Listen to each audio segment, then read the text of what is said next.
Ok. Voilà. Bon, bah, je pense on va peut-être pouvoir commencer.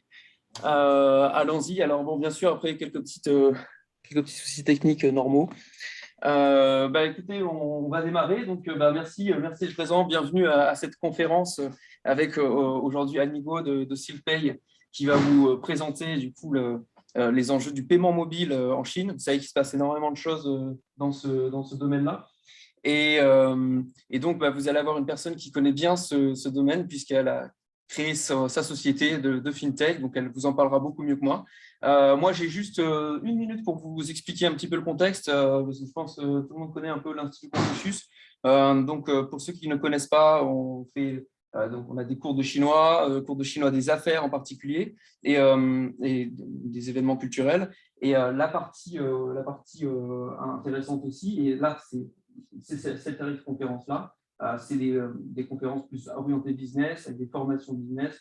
Et là, il s'agit d'une série de conférences qui s'appelle China Business Insight, où on a des professionnels qui connaissent bien la Chine. Alors, soit c'est des entreprises chinoises qui veulent investir en France, soit des entreprises françaises ou occidentales qui veulent investir en Chine. Et aujourd'hui, la particularité, c'est que je ne sais pas où caser Silpay, puisque là, vous allez voir, c'est une personne qui a 20 ans en France, qui est d'origine chinoise. Mais allez-y, installez-vous. Bonjour. Qui est d'origine chinoise et qui a créé son entreprise qui est française finalement, mais qui travaille avec la Chine. Donc, il y a aussi tout cet aspect-là qui pourrait être intéressant pour vous aujourd'hui. Voilà, les dernières consignes, installez-vous, allez-y. Les toutes dernières consignes, c'est comme d'habitude, c'est que c'est ouvert, donc vous pouvez poser des questions à n'importe quel moment. Alors juste, ceux qui sont dans le chat, qui sont en ligne, les postent sur Zoom. Et dans ce cas-là, on va les voir, on les reportera à la session questions-réponses après la présentation de Annie. Et puis pour les autres, vous connaissez l'habitude. D'ailleurs, merci d'être venu malgré les examens. Vraiment, ça me touche beaucoup. Et du coup, vous pourrez poser vos questions, soit en direct, comme d'habitude, soit vous me les passez si vous préférez que j'échange avec Annie à votre place. Voilà, merci beaucoup Annie. Je vais te laisser la parole et très bonne présentation. On va faire un partage maintenant. Okay. Donc, est-ce que tout le monde voit mon écran? Oui, ok, très bien. J'espère pas seulement dans la salle. Donc, je me présente. Je m'appelle Annie Guillot. Je suis cofondatrice et CEO de Silpay. Donc, qu'est-ce que c'est Silpay? Déjà, le nom, j'ai voulu appeler ma société Silpay. Ce nom, ça vient de la route de soie. Et j'espère que ma société FinTech, il va faire comme la ancienne route de soie qui relie la Chine avec l'Occident. Donc, qu'est-ce qu'on propose comme service? On est une FinTech basée à Paris et on travaille avec les marchands français et européens pour leur permettre d'encaisser les différents moyens de paiement, notamment les paiements mobiles chinois, donc Alipay, WeChat Pay et China UnionPay, qui sont les principaux moyens de paiement populaires en Chine. Et puis, largement, on accepte plus de une trentaine de moyens de paiement. Et donc, la société, on l'a créée en 2017 avec une équipe qui vient de tous les pays et assez internationale. Et donc, ça fait 4 ans que j'ai lancé ma start-up. Donc, si vous avez des questions sur la création d'entreprises et comment créer une FinTech en France, je peux partager aussi mon expérience là-dessus. Et après, j'ai passé aussi par là, comme vous, étant étudiant en France. Je suis arrivée en France en 2001 depuis la Chine, donc je suis d'origine chinoise. Je suis arrivée en France en 2001 pour étudier à HEC dans la partie grande école. Et après HEC, je suis partie aux États-Unis. Donc, je fais mes études dans la Caroline du Nord. Et après le diplôme de MBA, je suis partie à Londres et j'ai travaillé pour JP Morgan, qui est une banque d'affaires américaine à Londres et dans la partie de fusion et acquisition. C'est pas grave, c'est parce que les gens réclament de te voir. Ah oui, On bon, va d'accord. on va remettre. Ils vont me voir mon Normalement, visage en grand. ils vont te voir. Très grand. C'est la demande, hein, c'est la demande. D'accord, ok. Excusez-moi, je t'en prie. Ok. Donc, j'étais à Londres. J'ai travaillé dans la partie fusion-acquisition de JP Morgan et par la suite, j'ai travaillé pour HSBC, qui est le Hong Kong Shanghai Bank of China, HSBC. Donc, j'ai travaillé dans leur bureau à Londres, donc leur headquarter, le siège. Et j'ai passé 8 ans dans la partie de fusion-acquisition et introduction en bourse pour HSBC à Londres. Et j'ai passé un an dans leur bureau de Hong Kong où j'ai aidé les entreprises justement chinoises à faire les introductions en bourse à Hong Kong qui étaient très populaires à l'époque. C'était en 2008. Ensuite, j'ai quitté le monde banque d'affaires et je suis retournée à Paris. C'est à Paris que j'ai trouvé mon associé actuel qui s'occupe de côté technique de mon entreprise. Et moi, j'ai plutôt un profil qui est dans le business et la vente. Et lui, il s'occupe plutôt de côté technique. Et à deux, on a cofondé SilkPay. Donc, c'est ça mon histoire et mon parcours avant de la création d'entreprise. Et aujourd'hui, on est une équipe d'une dizaine de personnes et on a 1500 marchands partout en Europe. Et on a fait plusieurs levées de fonds. Et voilà, donc si vous voulez, je peux parler plus de mon entreprise, mais je pense que je suis là aussi pour parler d'autres choses.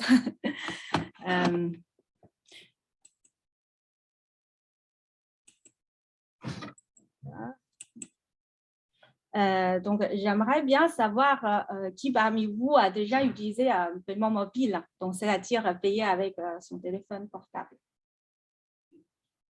Ok, ben je vois, c'est quelque chose peut-être un peu asiatique. Donc,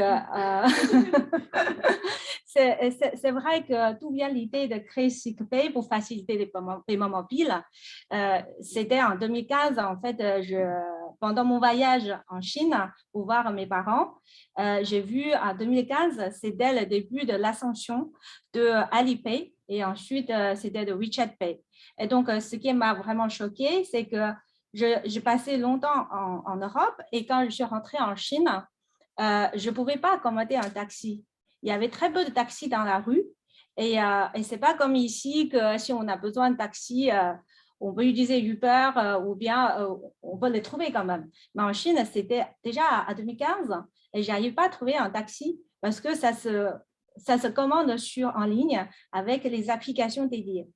Et ensuite, je n'arrive pas, même si mes copains commandent un pour moi, je n'arrive pas à les régler parce que soit on le paye avec l'application avec laquelle on a commandé ce taxi, soit on paye avec Alipay ou WeChat Pay. Et donc, je n'avais pas. Et je trouvais un peu comme un étranger dans mon propre pays. Et autant plus qu'après, avec ma mère, quand on allait au supermarché ou bien au restaurant, ma mère, quelqu'un de plutôt âgé, et normalement en France, c'est quelqu'un qui n'est pas du tout digital et qui va utiliser un Nokia comme téléphone, mais elle n'a pas son portefeuille, elle va partout payer avec son téléphone portable et pour régler les achats, soit au supermarché, soit au restaurant. Et ça m'a vraiment choquée parce que j'ai vu la différence entre le mode de vie de paiement, surtout en Chine, et à l'Occident. Donc, j'ai vu à Londres, ce n'était pas le cas. Et en France, c'est encore loin de paiement mobile. Et donc, je pense que c'est quelque chose qui, le paiement mobile représente le futur. C'est que la Chine est d'une longueur en avance par rapport au reste du monde. Et je pense qu'il y a un marché, il y a un potentiel.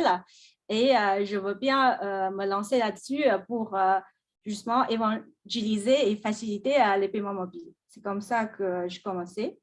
Et donc, et là, ce slide, c'est pour vous prouver qu'en Chine, en fait, dès qu'on se réveille, dès qu'on commence la journée, et on ne peut pas se séparer d'utiliser son téléphone pour faire tout et surtout pour les achats.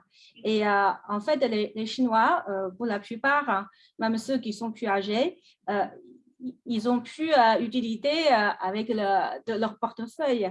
Et donc, ils n'ont pas un portefeuille rempli de cartes et de monnaies et des billets, parce que d'autant plus que les billets chinois, la coupure plus importante, c'est 10 euros, c'est à peu près c'est 100 yuan. Et 100 yuan divisé par un taux de change de 7, entre 7 et 8, c'est une dizaine d'euros. Et donc, c'est des petites coupures. Et donc, les Chinois, ils ont plus besoin d'aller chercher des monnaies, rendre les monnaies, etc. Même les petits commerçants, même les mendiants, aujourd'hui, ils disent que moi, je faim, scanne mon code. Donc, c'est un peu ça la situation d'aujourd'hui du pays. Donc, les gens n'ont plus de portefeuille et ils peuvent tout à fait faire tout ce qu'il faut avec un seul téléphone mobile. Et voilà. Et si on regarde un peu les chiffres, selon les dernières données, le paiement mobile était déjà utilisé par 60% de la population chinoise. Donc, c'est-à-dire presque tout le monde qui a un téléphone mobile et qui a un âge adulte, qui a un compte, ils ont déjà utilisé le téléphone mobile. Et là, la taille des cercles représente la taille de marché sur le paiement mobile. Donc, la Chine est bien devant le second marché le plus important dans ce milieu, donc, qui est les États-Unis. Et on sait que il y a quelques années, les Chinois sont en avance par rapport au reste du monde avec Alipay et WeChat Pay. Donc, les dernières évolutions, c'est que le gouvernement chinois, ils veulent aussi avoir un rôle à jouer et bien contrôler ce marché qui est très important et qui devient de plus en plus important en termes de volume d'affaires et nombre de personnes. Et donc, ils veulent prendre le contrôle. Et du coup, l'année dernière, le gouvernement chinois a lancé leur propre monnaie digitale et ils ont nommé ce nouveau monnaie yuan. Donc, un yuan égale un yuan. Donc, c'est comme l'espèce, mais stocké dans un téléphone mobile. Donc, suite à cette initiative, il y a déjà plusieurs centaines de millions de Chinois qui ont déjà essayé le yuan. Aujourd'hui, il est disponible dans beaucoup de ATM, donc les distributeurs de billets. Et les personnes, ils peuvent retirer les yuan, ils peuvent changer de convertir les espèces en yuan pour stocker dans leur téléphone mobile.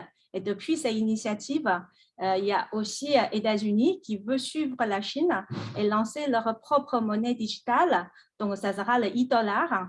Et en Europe, il y a la Banque centrale européenne qui veulent garder leur souveraineté parce qu'aujourd'hui, c'est un peu le nerf de guerre entre les différents pays ou entre les différents centres économiques. Donc, demain, il y aura e-dollar, il y a le yuan et donc, ça sera aussi le temps d'avoir le e-euro. Donc, c'est un projet que la Banque centrale regarde attentivement et ils penchent sur ce sujet.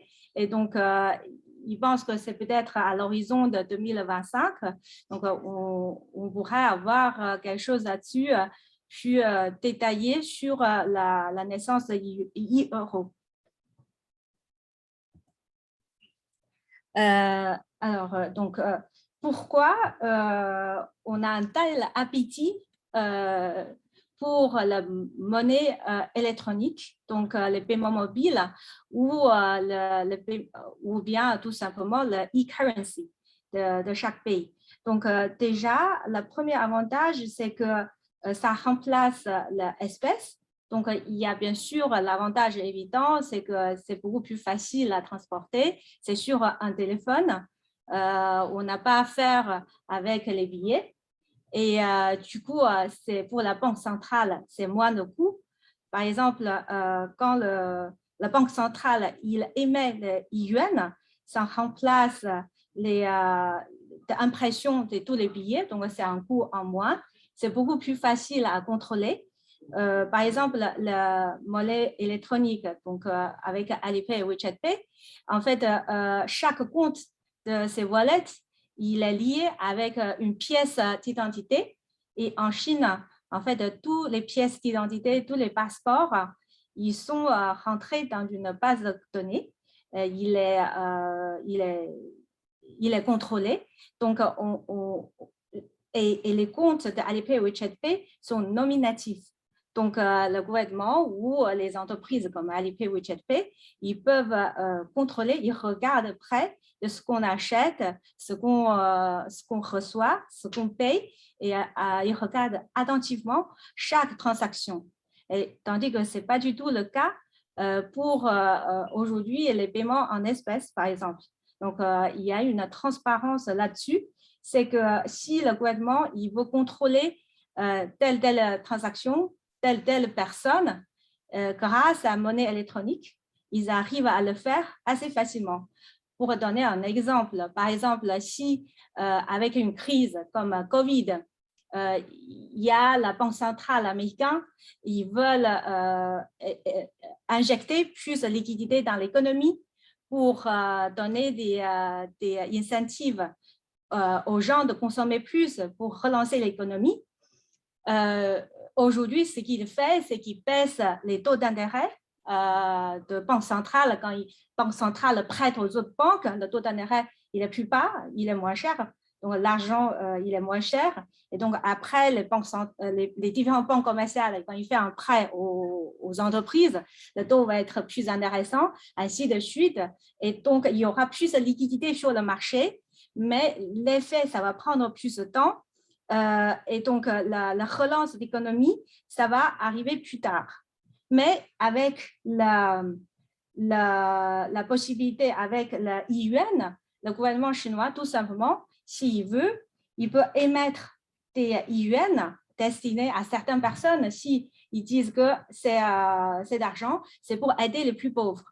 Et donc, il peut baser sur les données qu'il a sur les populations chinoises et viser ces yuan à émettre pour les gens dans certaines zones, par exemple, dans les endroits plus reculés, dans la campagne, et ou bien viser vers des gens qui ont un certain niveau de revenus, ceux qui ont des revenus de plus bas. Ou bien, il veut dire que ces yuan, il a une date d'expiration. Aujourd'hui, si on a un compte bancaire, on a de l'épargne là-dessus, ça appartient à cette personne éternellement. Et ou bien si on a des espèces, c'est pareil. Mais les yuan, comme c'est émis par la banque centrale et sous format digital, donc tous les aspects, c'est contrôlable. Donc, pour la Banque centrale, c'est un outil beaucoup plus efficace de contrôle. Et s'il veut relancer l'économie, il n'a qu'à dire que ces yuan, c'est valable jusqu'à la 31/12 de cette année.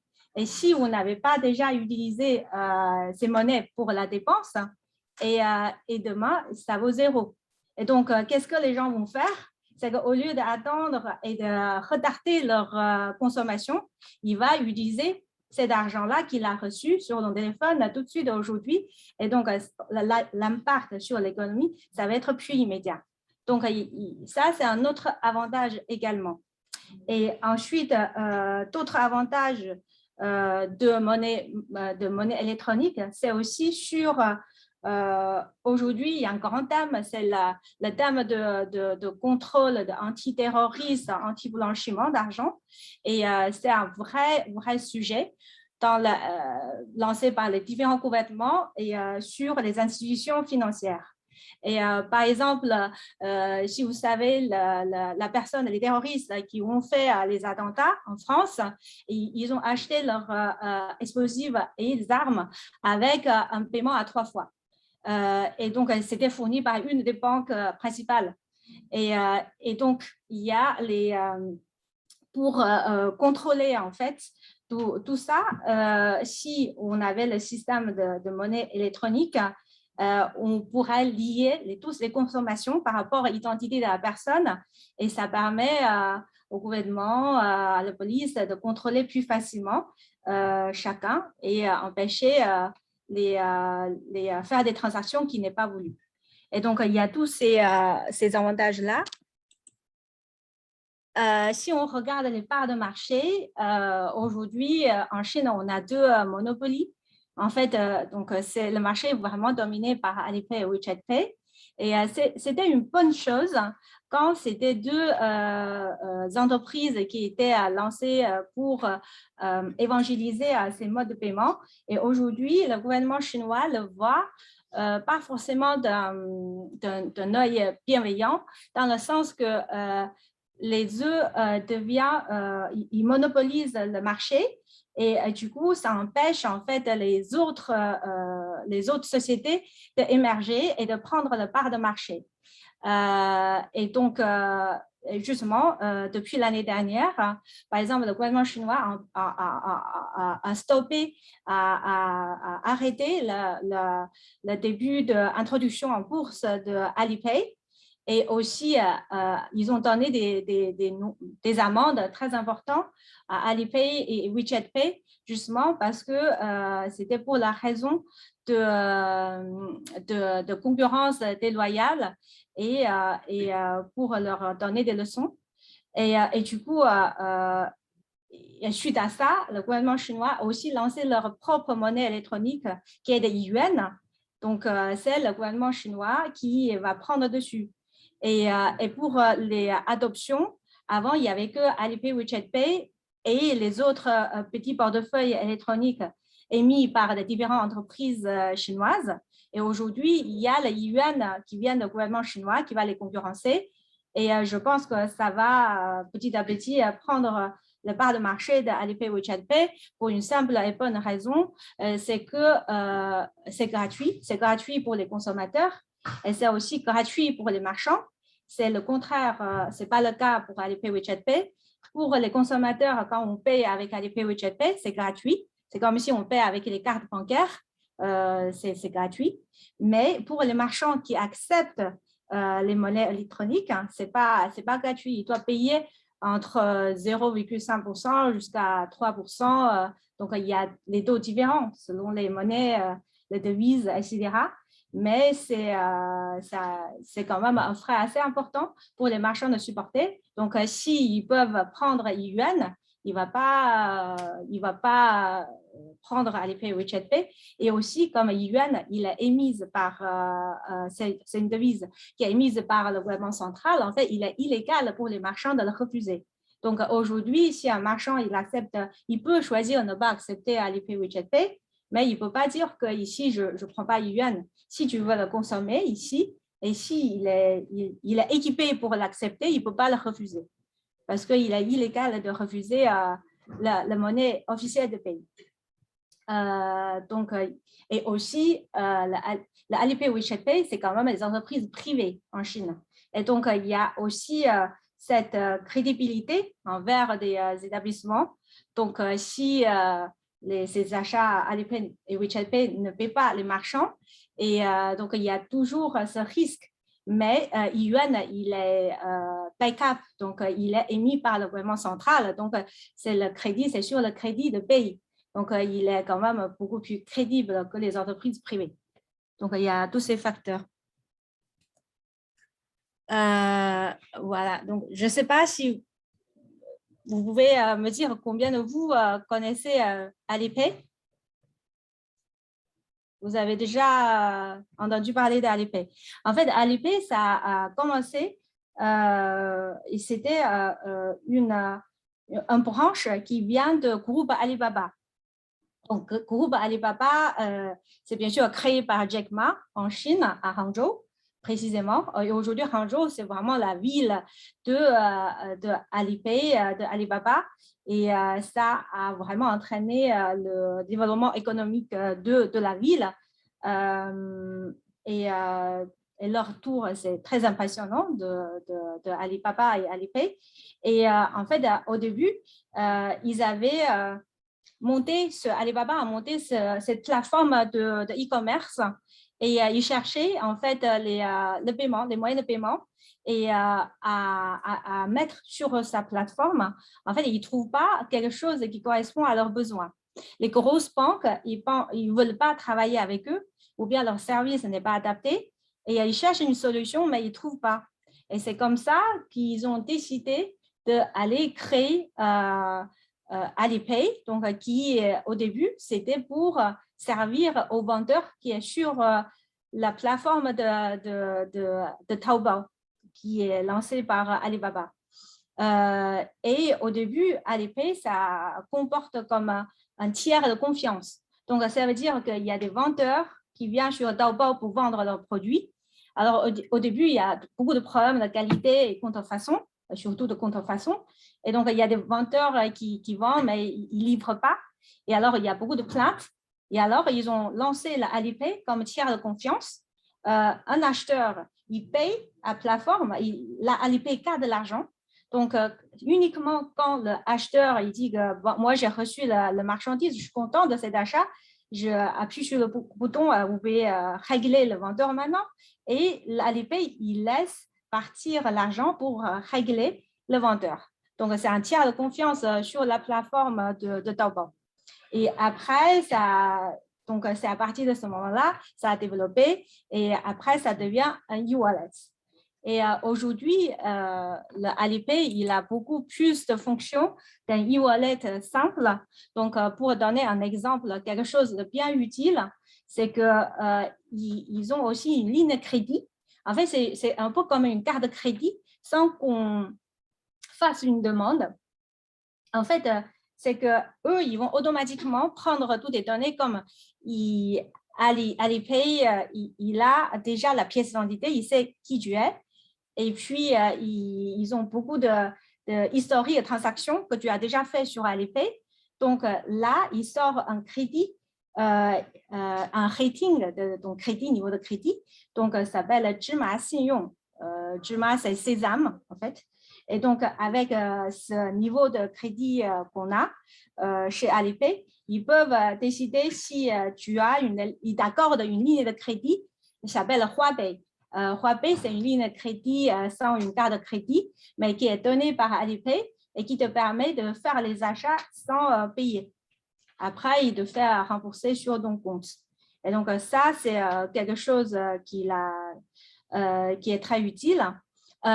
Et aussi, avec, alors, c'est Zhima Xingyong, donc le crédit rating de Alipay s'appelle Sésame. Et on peut faire plein de choses. Par exemple, on peut demander le visa pour venir en Europe basé sur son crédit de Sésame. Donc, c'est quelque chose, c'est un donné qui est utilisé par aussi des partenaires, des tiers. Et ensuite, avec Alipay, on peut aussi, c'est aussi comme une page jaune, en fait. Il y a tous les commerces qui acceptent Alipay qui est référencé là-dessus. Donc, ils ont toute une partie où il y a des promotions, etc. Et donc, dans l'app, on peut aussi trouver des endroits pour manger ou sortir, faire des réservations ou bien recevoir les bons d'achat, etc. Donc, il y a la partie de page jaune. Qu'est-ce qu'on peut faire avec Alipay encore qui est marrant? Donc, il y a par exemple, c'est un compte, c'est un peu comme un compte bancaire en ligne à part entière. On peut aussi avoir des épargnes sur Alipay. Donc, on peut utiliser ces épargnes pour rembourser, par exemple, le prêt immobilier, etc. Donc, il y a beaucoup de fonctions qui sont réunies dans une seule plateforme. Et aujourd'hui, je pense en France, il y a deux applications qui sont un peu sur la même voie. Donc, il y a la Lydia et aussi LifePay, qui sont les wallets françaises qui suivent un peu le modèle de Alipay. Et donc, l'autre deuxième wallet qui est connu en Chine, c'est Tencent qui a lancé le WeChat. Donc, WeChat Pay, il est lancé bien après Alipay et Tencent, ils ont commencé avec QQ En fait, c'est un système de messaging instantané. Ensuite, ils ont ce produit qui est génial, qui s'appelle WeChat, que tout le monde utilise, tout le monde connaît bien. Et basé sur le succès de WeChat, ils ont voulu aussi de lancer un wallet. Je pense qu'avec le nombre d'utilisateurs que WeChat a, il peut lancer à n'importe quel service, ça sera un succès. Donc, ils ont lancé WeChat Pay et bien sûr, c'est le numéro 2 de e-wallet en Chine. Et donc, je ne vais pas rentrer dans le détail. Vous avez déjà, sans doute, tout le monde a déjà utilisé WeChat. Vous savez qu'est-ce que c'est, quoi.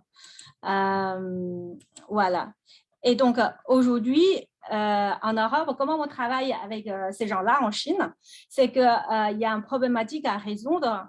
C'est qu'en Chine, on utilise yuan, et ici, on utilise euro, aux États-Unis, on utilise dollar. Et or, yuan, il n'est pas en libre-échange. Donc, les Chinois, s'ils disent, moi, je veux acheter, je ne sais pas, un sac à main ici, en France, je veux bien payer en euros, j'ai beaucoup de yuan chez moi, mais il ne peut pas convertir le yuan en euros comme il veut.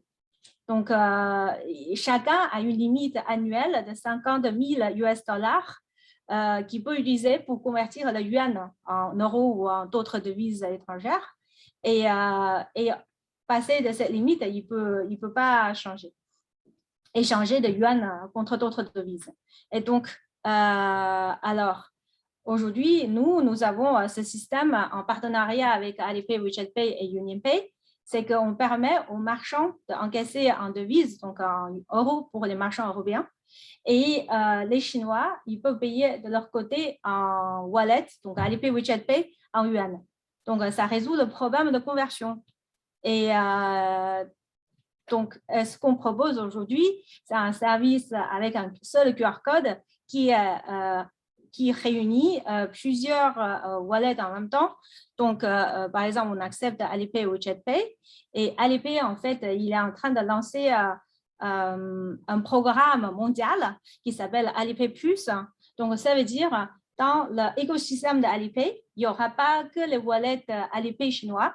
Ils vont faire rentrer une centaine de wallets mondiales. Donc, il fait rentrer, par exemple, il y a le PTM de Inde, il y a Dana, je crois que Dana, c'est Indonésie ou Malaisie, Bcash de Bangladesh. Donc, ils ajoutent beaucoup de différents wallets locaux. En fait, les portefeuilles électroniques, donc wallets, c'est très local. C'est comme Lydia, il est utilisé en France, il n'est pas utilisé aux États-Unis, il n'est pas utilisé en Belgique, par exemple. Et donc, c'est franco-français. Mais pour les wallets asiatiques, c'est pareil. Pour le Japon, ils ont des PayPay, ils ont des Line. Et en Corée, ils ont Kakao Pay. Donc, chaque pays, ils ont leur propre wallet. Donc, Alipay A+. Et c'est un programme de mettre tous ensemble ces petits wallets. Il les fait ajouter de fur et à mesure. Et donc, avec le réseau d'acceptation d'Alipay, donc, par exemple, nous avons le rôle d'aller voir les marchands, les équiper d'acceptation d'Alipay, WeChat Pay, tout ça. Une fois qu'il est équipé de notre service, et eux, ils peuvent accepter tous les différents wallets. Donc, Alipay, aujourd'hui, dans ce programme, ils ont une dizaine et ils vont ajouter une centaine de différents wallets. Donc, ça sera un système unique et de acceptation de beaucoup de différents wallets ensemble. Donc, aujourd'hui, par exemple, si on prend PTM d'Inde, en Europe, je ne sais pas qui l'accepte, mais il n'y en a pas beaucoup d'acceptation. Donc, une fois qu'ils participent à ce réseau, et il se fait élargir en fait tous les endroits qui acceptent Alipay, il va pouvoir accepter PTM également. Donc, c'est un peu pour concurrencer par rapport les autres programmes existants et leur concurrence, ça sera par exemple le Visa. Visa et Mastercard, ce sont les deux programmes de paiement les plus populaires aujourd'hui. Et vous savez qu'en France, en fait, de 70% de transactions, ça se passe par les cartes bancaires. La France, vous avez l'amour pour les cartes bancaires. C'est le premier pays en Europe en termes de transactions par la carte. Donc, c'est d'abord la carte CP, donc carte bancaire, CP, carte bancaire, et donc carte bleue. Et après, c'est le Visa et Mastercard. Donc, Visa et Mastercard, c'est deux entreprises américaines. Et aujourd'hui, Alipay et WeChat Pay se comportent un peu comme les schemes. Ce qu'on appelle, c'est les payment schemes. Visa, c'est le scheme Visa et Mastercard, c'est le scheme Mastercard. Et Alipay, avec le programme Alipay Plus, et ils intègrent différents wallets et ça devient un réseau et qui vient concurrencer Visa ou Mastercard. Parce que demain, on aura le choix de payer avec sa carte Visa ou Mastercard ou avec son téléphone, le système d'Alipay Plus qui te fait, si tu as un wallet PTM ou tu as un wallet Dana, et tu pourras payer sans utiliser la carte bancaire. Donc, c'est un scheme qui vient concurrencer ces schemes américains.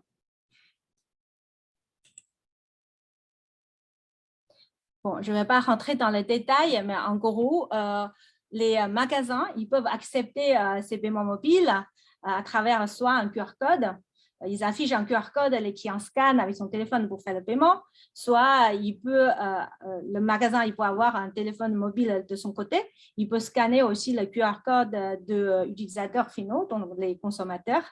Donc, ça, c'est les différents moyens que les magasins physiques peuvent accepter les paiements mobiles.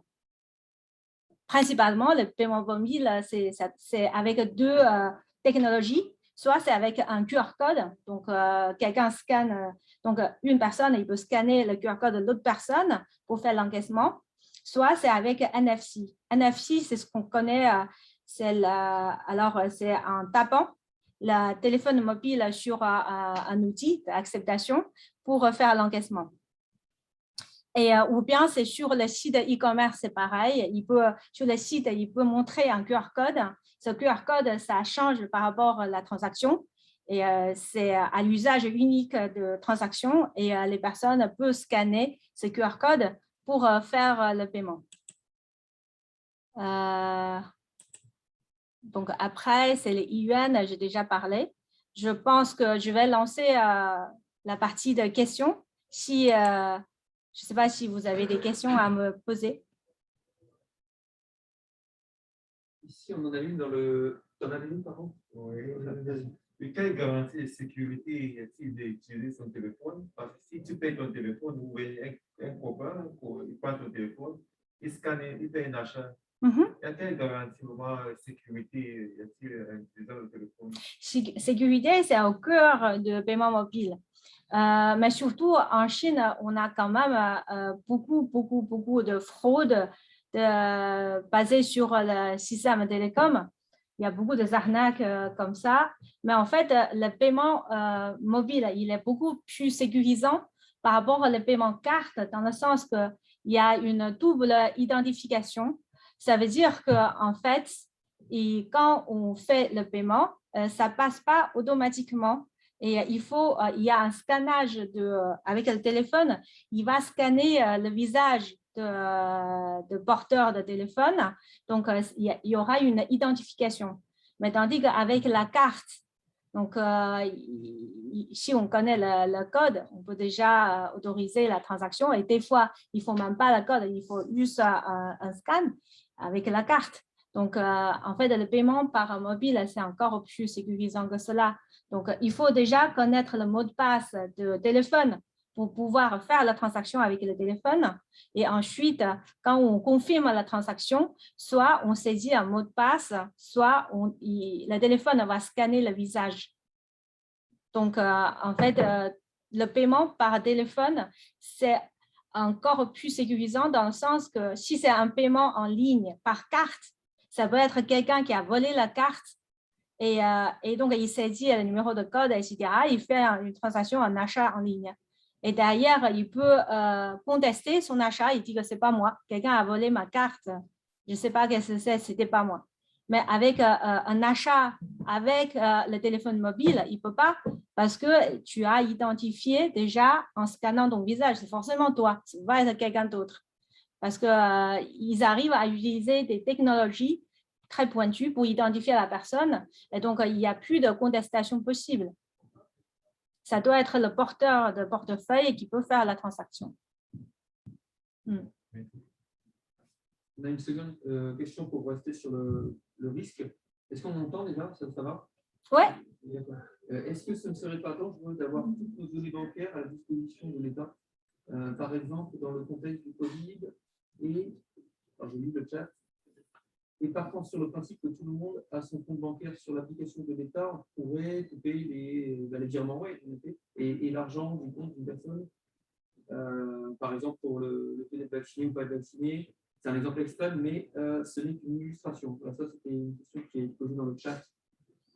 Donc, oui, mais c'est pour cela que l'Union européenne ne veut pas lancer, c'est justement souci des protections de données, par exemple la vie privée, protection de la vie privée des personnes, les problèmes de sécurité aussi, que l'Union européenne, il n'a pas décidé s'il va faire e-euro ou pas, parce que derrière, il y a quand même beaucoup de données qui vont être centralisées et comment utiliser ces données, qui a le droit d'exploiter ces données et comment stocker bien ces données.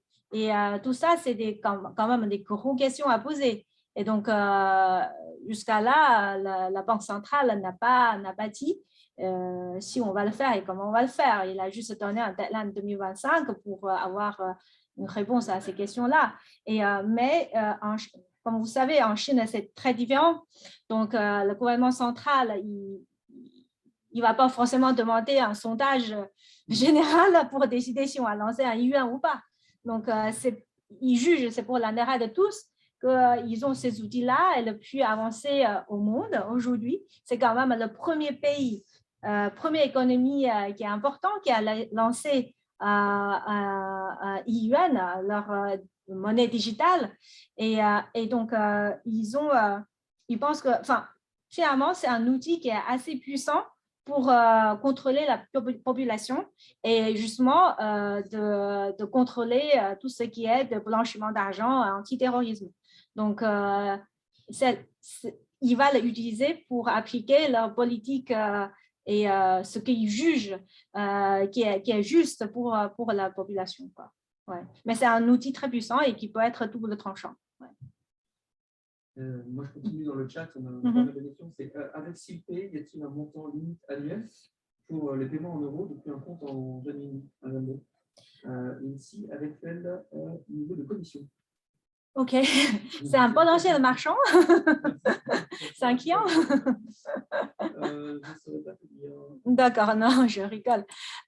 Donc là, je laisse, je ne sais pas. Ah oui, il y a mes coordonnées et mon adresse mail sur la présentation. Donc, j'invite tout le monde, si vous avez des questions, etc., sur notre service, n'hésitez pas à m'envoyer un mail et je vais vous répondre. Et donc, en gros, c'est que les limites de montant, c'est imposé par le gouvernement central.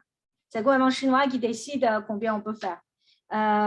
Et aujourd'hui, il n'y a pas vraiment de limite. Les personnes, ils peuvent consommer autant qu'ils veulent en euros à travers nos systèmes. Et après, pour tout ce qui est de tarifs, ça dépend du secteur de marchands. Donc, si, par exemple, c'est un supermarché en ligne ou bien c'est un horloger qui vend une montre Rolex 100 000 €, ce n'est pas la même commission. Mais en gros, c'est qu'il n'y a pas de frais fixes. C'est-à-dire que si vous avez un magasin, vous avez ouvert un compte chez nous, si vous n'avez pas de clients chinois, ça coûte 0. Mais si vous encaissez avec notre système, on va prélever un certain pourcentage qui peut être autour de 2%. Et donc, c'est tous les frais, c'est super transparent. Alors, le chat s'entame de plein de choses. Alors, du coup, je croyais qu'il y avait une limite de l'équivalent de 50 000 USD annuels par chinois. Oui, c'est pour les virements. Ouais. Et c'est justement pour cela, quand on fait un virement bancaire, par exemple, si on veut venir étudier à Neoma, il faut payer les frais de scolarité et ça c'est dans les 50 000 US$ annuels qu'on a le droit de changer en euros et envoyer sur le compte bancaire Neoma. Et par contre, si Neoma travaille avec nous et on peut leur donner les comptes encaissement d'Alipay, WeChat Pay et UnionPay. Et ils peuvent aussi, les étudiants, ils peuvent utiliser les comptes Alipay pour régler les frais de scolarité Neoma. Et c'est au-dessus de 50 000 US$ annuels personnels. Voilà, donc ça contourne un peu cette règle. Est-ce que dans la salle, vous avez une question à transmettre ou en direct? Moi, je peux poursuivre dans le chat. N'hésitez pas, hein. N'ayez pas peur. La prochaine question, c'est dans le système de réseau Alipay+, les partenaires sont-ils tenus de partager leurs données clients? Quel est le système de collaboration? Le système, la personne qui pose la question, est-ce que vous avez un wallet à collaborer avec Alipay? Si vous voulez, je vais vous mettre en relation. Ouais, alors, la politique de collaboration, je pense qu'il regarde déjà en fait le nombre d'utilisateurs actifs. Ça, c'est le critère le plus important en fait. C'est que si le wallet, il a 10 000 personnes qui utilisent, alors il va peut-être dire oui, mais après, il va le mettre dans le roadmap qui est beaucoup plus tard. Il va d'abord enregistrer, donc mettre en ligne les wallets qui a plus d'utilisateurs, qui a plus d'impact. Et donc, en Europe, il a déjà un certain nombre de wallets participants et qu'il y a un roadmap qui va enrôler différents wallets de fur et à mesure. Donc, qui sait, peut-être demain, Lydia et LifePay, ils seront aussi dans le système de Alipay+, et qu'avec un Lydia et LifePay, on pourrait aller en Chine sans demander un compte de Alipay. Ça vient. Moi, j'avais une question parce que tu as passé un moment en France quand même. Tu connais le marché français, tu connais la différence avec le marché chinois. On a bien vu là à l'instant qu'il y a vraiment une grosse différence de fonctionnement de par déjà le rôle de l'État. Moi, la question que je me pose, c'est côté marché. Quelles sont les barrières de développement en Europe, par exemple, ou en France? Il y a des spécificités. Comment c'est accueilli, comment c'est reçu? Là, on voit ici qu'il y a déjà dans le chat pas mal de questions au niveau sécurité. Voilà. C'est quoi que tu rencontres comme réaction de la part des gens, sachant que ça se développe beaucoup moins vite qu'en Chine, en fait. Oui, c'est vrai. Et donc, en France, en fait, déjà, c'est quelque chose de nouveau. Quand c'est quelque chose de nouveau, les gens, ils ont toujours peur. C'est comme partout au monde et toutes les cultures. Et quand c'est quelque chose qu'on n'a jamais essayé, alors l'adoption, le premier qui va l'adopter, c'est quand même les pionnières. Donc, il va prendre un certain niveau de risque. Et donc, au début, c'était pour convaincre les premiers à tester le service. Et une fois que c'est lancé, et ils voyaient le bienfait et tous les avantages de ces technologies. Et donc, après, c'est un effet de levier, quoi. Donc, c'est les premiers qui sont difficiles à convaincre, mais je pense que c'est partout pareil. Ce n'est pas qu'en France. Il faut dire qu'en France, ce n'est pas particulièrement facile. Ouais. Et vos clients sont partis majoritairement d'ailleurs chinois ou Il y a beaucoup de Chinois, mais ce n'est pas voulu parce que, en fait, finalement, ce qu'on a observé, c'est que ceux qui savent travailler avec les consommateurs chinois, ça reste des Chinois. Donc, ou bien c'est des entreprises françaises, mais qui ont beaucoup de moyens à mettre pour connaître bien la population chinoise et les particularités et les besoins de consommateurs chinois. Et alors, si c'est une entreprise relativement petite française qui veut travailler le marché chinois, souvent ils sous-estiment l'importance de la différence linguistique et culturelle. Et donc, ils pensent qu'il a un super produit. C'est vrai qu'ils ont souvent des super produits, mais le fait, c'est que s'il ne connaît rien, il ne peut pas aller parler avec les consommateurs chinois parce qu'ils ne maîtrisent pas la langue. Il ne veut pas embaucher quelqu'un qui maîtrise la langue. Il veut tout gérer lui-même. Et il connaît pas, il ne peut pas lire ce qui est écrit en chinois, il ne peut pas aller voir sur les réseaux sociaux chinois et faire les promotions. Et tout ça, c'est vraiment des barrières. Et il ne faut pas s'attendre que ça suffira d'avoir un excellent produit et ça suffira de convaincre le marché chinois. C'est un marché quand même qui a beaucoup de profondeur, qui a beaucoup de potentiel, c'est vrai. Aujourd'hui, c'est le premier marché de consommateurs, mais c'est aussi le plus compétitif. Donc, il faut s'attendre à mettre un budget et la difficulté. Ouais. Et surtout adapté à ce marché. Et après, j'ai quelque chose à dire, c'est qu'on recrute toujours des jeunes et on recrute pour les postes de stage, les alternants. On a aussi des CDI qui viennent de Neoma. On est très content d'eux. Donc, si vous cherchez votre prochain stage, votre prochaine alternance ou vous cherchez un CDI, n'hésitez pas. On recrute un peu dans tous les postes. Et surtout, on aime bien ceux qui ont déjà une affection pour la culture chinoise. Oui, bah ici, on a beaucoup d'étudiants qui apprennent le chinois, même des niveaux et tout ça, et tout le monde ici s'intéresse à la Chine. Donc voilà, donc, peut-être par la suite, on pourra changer. Voilà. On verra comment. Il y a tes coordonnées de toute façon, les gens peuvent te contacter. Il est sur l'écran, ouais. Voilà, d'accord. Bah, n'hésitez pas à prendre une photo. Ouais. Moi, j'ai juste, il y a encore plein de questions en chat, mais je voudrais juste m'appesantir juste 2 secondes sur justement cette partie interculturelle franco-chinoise. Toi, tu as passé, donc, encore une fois, du temps aux États-Unis d'ailleurs, aussi en Chine, en France, et tu as monté ta boîte. Donc, ça, c'est aussi une partie que j'aimerais bien évoquer avec toi. Qu'est-ce que tu as, qu'est-ce que si tu peux peut-être nous faire un rapide retour d'expérience sur comment ça s'est passé pour monter une entreprise quand on est chinoise en France, tout en gardant le lien avec la Chine? C'est quoi tes difficultés? Et quelques conseils peut-être pour des gens qui soit veulent travailler en Chine ou en France, à l'étranger, soit monter leur boîte, tout simplement. Bah, je ne suis pas la seule qui a monté une entreprise en Europe, tout étant étrangère. Et par exemple, je vois qu'il y a des startups qui est lancée par les Chinois ici, qui est assez réussi. Par exemple, je peux citer comme exemple eCentime. C'est une application de promotion et de marketing pour les marques européennes.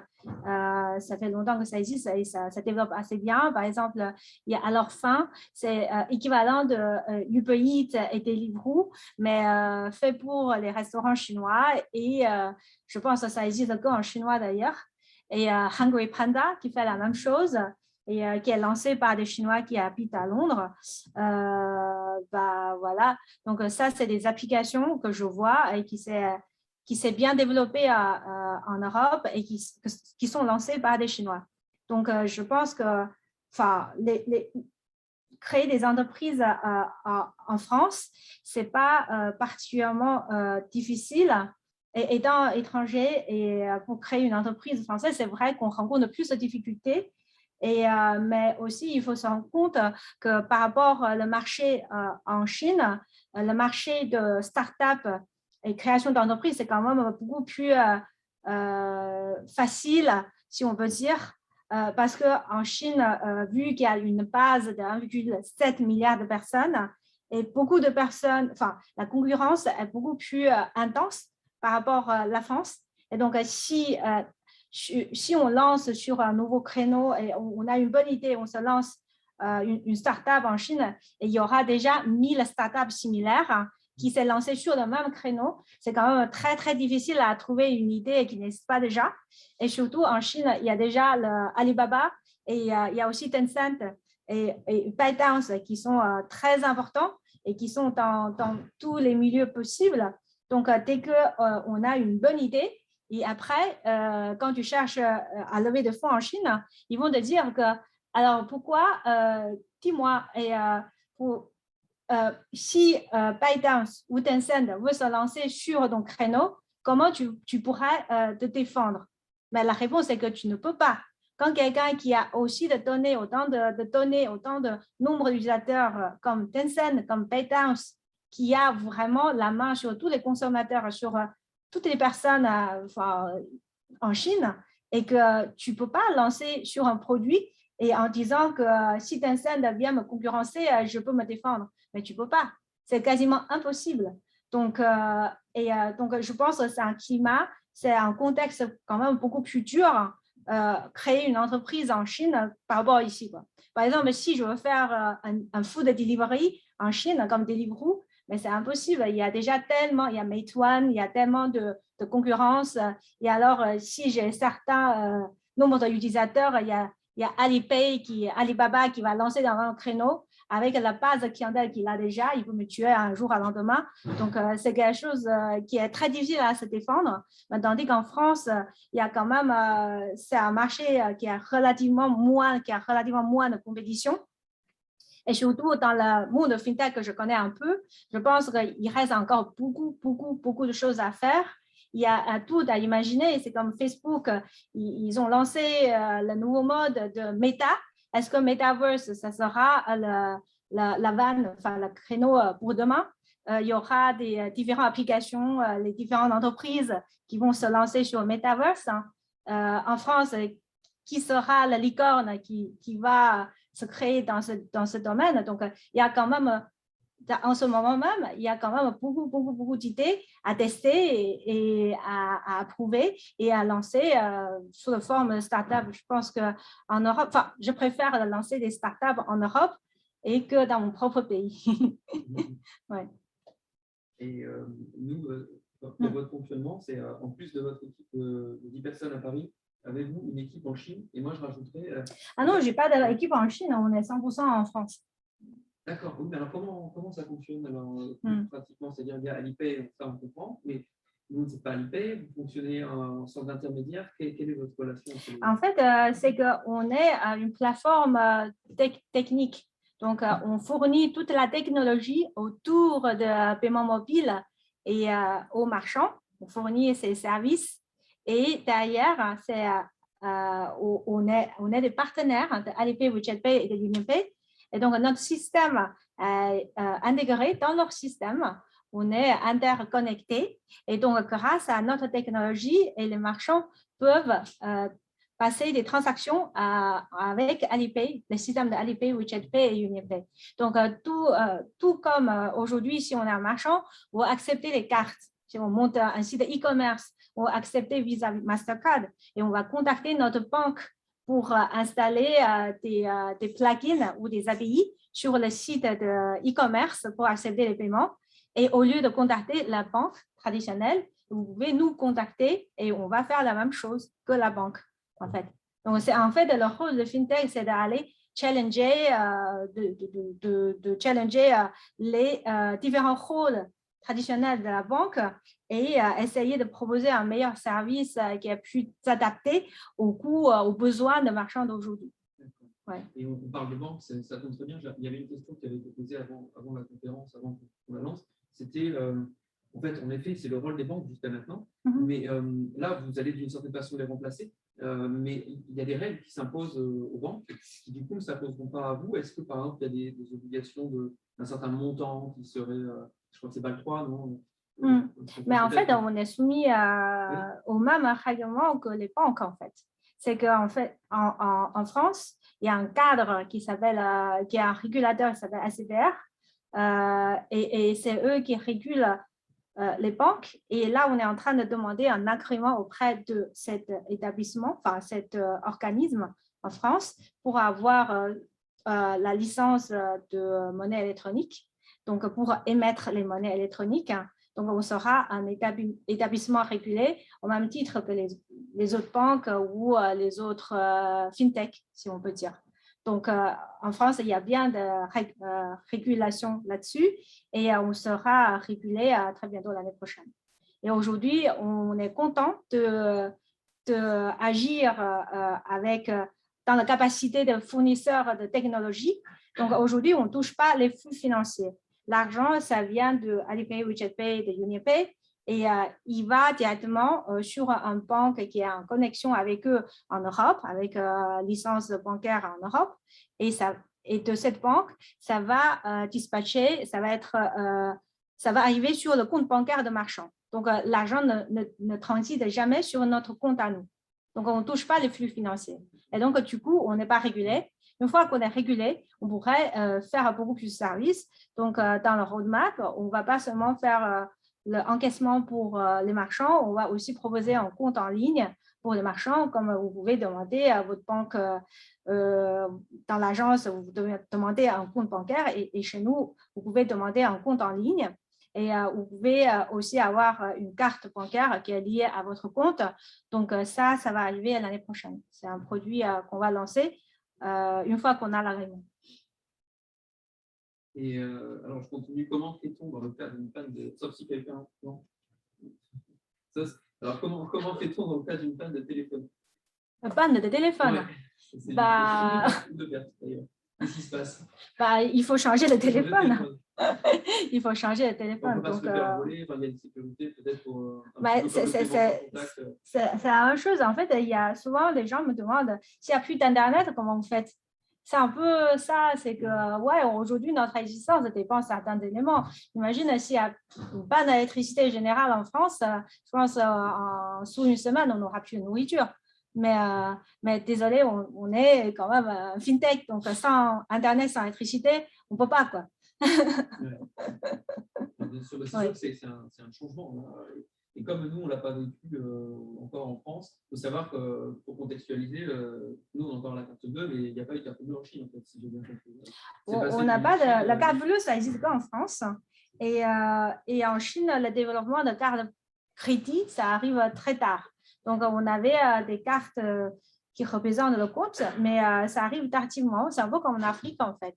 C'est qu'en Afrique, la carte bancaire n'est pas très bien développée non plus. Et on arrive directement sur le monde, enfin, la phase de paiement mobile. On a sauté une étape. Et on pense que probablement le paiement mobile, ça sera la manière de payer de demain. Et aujourd'hui, d'ailleurs, avec Yuan, que le gouvernement chinois a lancé, et il ne nécessite pas avoir un réseau Internet. Donc, c'est avec le système de NFC. Donc, ça veut dire que si on a un téléphone, même si l'Internet ne fonctionne pas, on peut toujours toucher un appareil d'encaissement et faire le paiement. Donc, on n'a plus besoin on ne dépend plus de disponibilité de réseau d'Internet.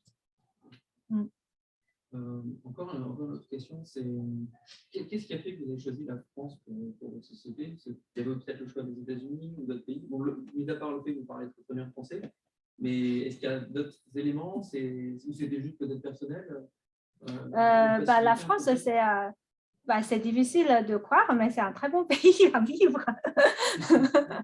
Et je voyageais beaucoup et finalement, si on me choisit où je veux vivre longtemps, où je veux élever mes enfants, j'ai 2 enfants d'ailleurs, je choisis la France.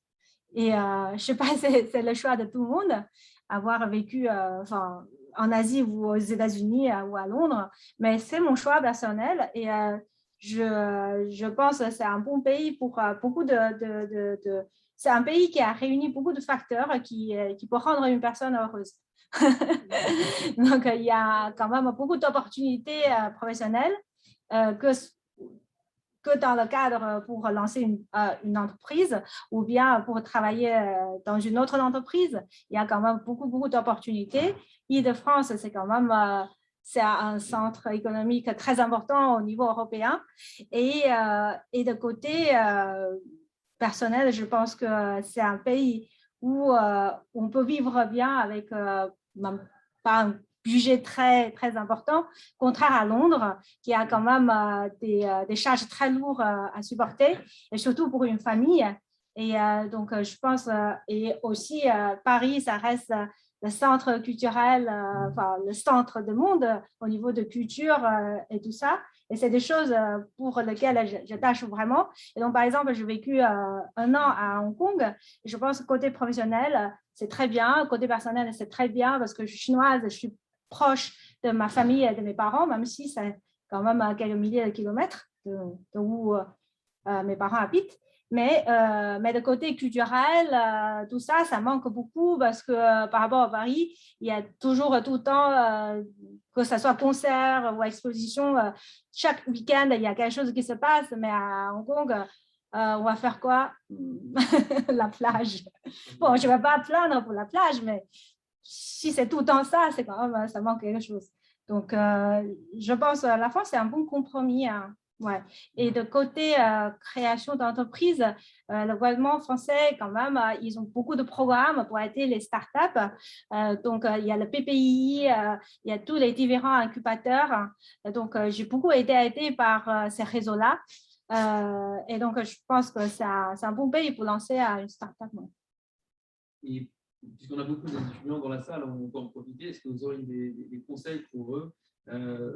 Par exemple, pour soit trouver un job dans ce genre de secteur-là, qu'est-ce qui va être attendu pour vous dans votre entreprise? C'est plutôt des profils multiculturels, polyvalents, techniques, qui savent à tout allier? Enfin, je ne sais pas du tout. Qu'est-ce que vous... Il y a peut-être des profils priorisés?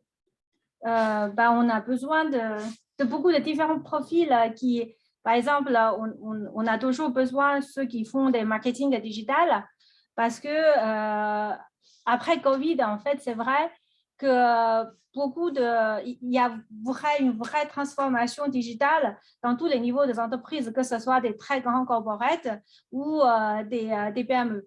Donc, tout le monde s'oriente plus vers digital et notre effort marketing est plus sur réseaux sociaux ou bien sur Internet, en fait.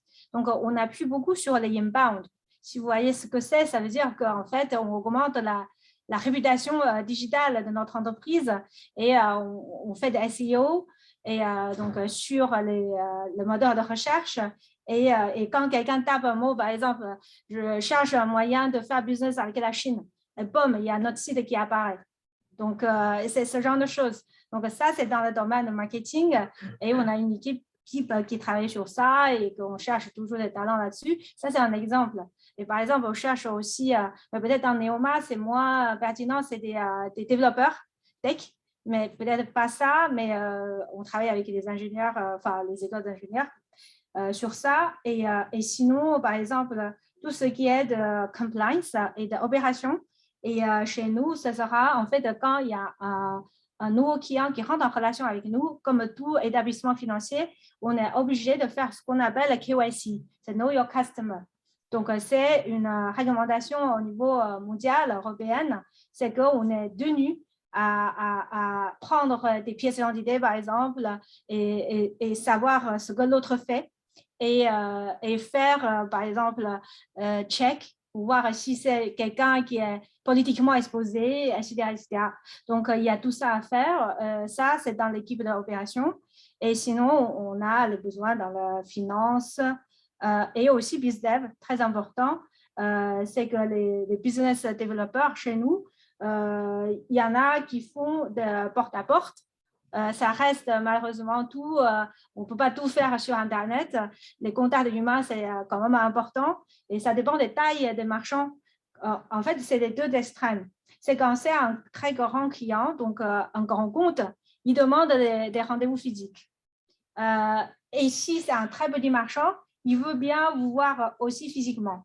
Et entre les deux, les PME et des entreprises de taille moyenne, et souvent, on conclut des contrats même sans les rencontrer. Et tout se fait sur les visioconférences, envoi des mails, DocuSign, tout ça. On peut signer des contrats très rapidement.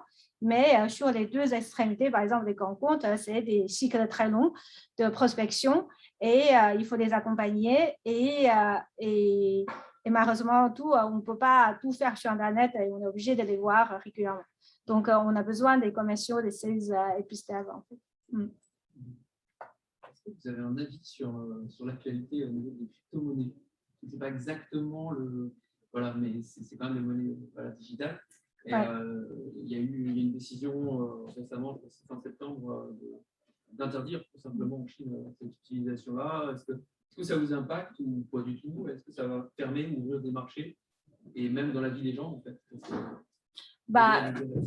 Crypto-monnaie, en fait, quand le gouvernement chinois lance le yuan, et les gens disent que c'est le gouvernement chinois qui a lancé son crypto. Mais ce n'est pas un crypto, parce que crypto-monnaie, c'est décentralisé. Il n'y a pas un gouvernement central qui met toutes ces monnaies-là.